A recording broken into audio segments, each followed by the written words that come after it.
Now, Continental in the 80s, where you really made a mark. Take me up there and how you came to be making the decisions there. And also some of the folks that passed through there very early that people may not realize were first Continental guys and learned how to work. Gosh, you know what?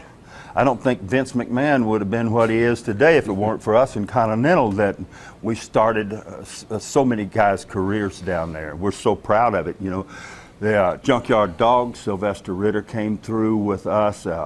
Big John Studd, that was a big star up here with him. One of the main guys that we dealt with back in the late 70s was Hogan. And Hogan came in, and he had Eddie, I guess Eddie's half brother or whatever, and they came in, worked for us. We used him as Terry the Hulk Boulder. And then Eddie Boulder and was Eddie Boulder, and then of course we had Wayne Ferris, who was the Honky Tonk Man.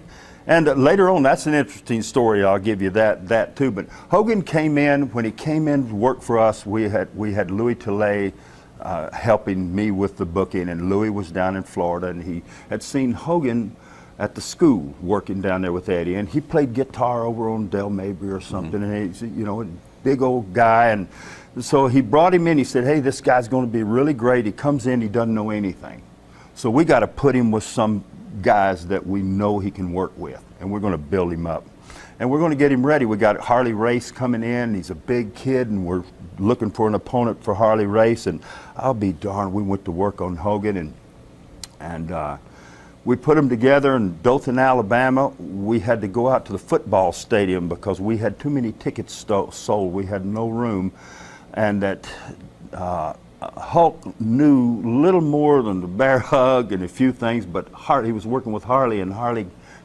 could guide him and call a great match and get him through it pretty good.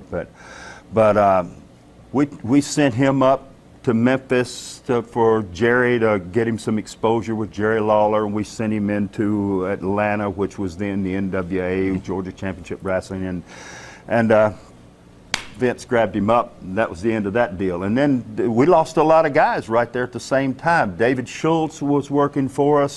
He went up for Vince, and Honky Tonk, just 2 months before, I'd said, Wayne, you know, let's do a thing here. You look like Elvis. And I told him, you know, you got the sideburns, the whole deal. I said, let's get an Elvis outfit, and we're going to put on some Jerry Lee music and some Elvis music, and we're going to send you out with a guitar, and you just act goofy and play. You don't have to do anything, and let's see if we can get this thing cracking. And so I'll be darned, it wasn't 5 weeks of doing this. Vince grabbed him up, and there goes Honky Tonk Man. And then later on, when he finished up with Vince, and Vince says, hey, you can't use the Honky Tonk Man, and we saved Honky Tonk's rear end because Vince was going to say, hey, that's the end of Honky Tonk, I own it and everything. And Honky Tonk brought in the programs where he worked in Continental Wrestling and said, hey, boys, here's the deal. I was Honky Tonk Man before I got here. That's right. So we saved him too. So anyway, we had a lot of guys come through there, and we made money with those son of a guns, and we would hate to lose them, but I'd be doggone, here would come another one. Right. And we would we'd keep it.